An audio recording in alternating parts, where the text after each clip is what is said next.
আসসালামু আলাইকুম, কেমন আছেন সবাই? আশা করি সবাই ভালো আছেন। আজকের ভিডিওটা দেখতে থাকুন কি হতে চলেছে। ইলিশের নাকি দাম কমে গেছে শুনছি, তাই ভাবছি ইলিশ কি দিয়ে খাওয়া যায়।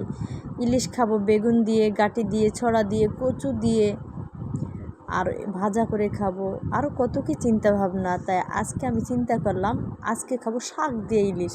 তাই পুঁই শাক এনে বাজার থেকে এই ইলিশ মাছ ভেজে তার ভিতরে মিলিয়ে রান্না করে নিলাম।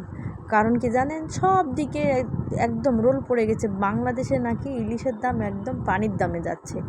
সেটা যদি প্রমাণ করতে হয় তাহলে এরকম শাক দিয়ে যদি মাছটাকে ঢেকে রান্না না করি তাহলে তো হয় না।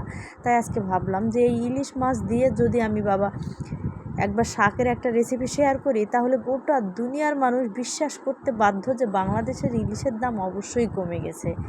আমি আবার লুকিয়ে চুপিয়ে খেয়ে নেই, মানুষ যেন দেখতে না পায়। কেমন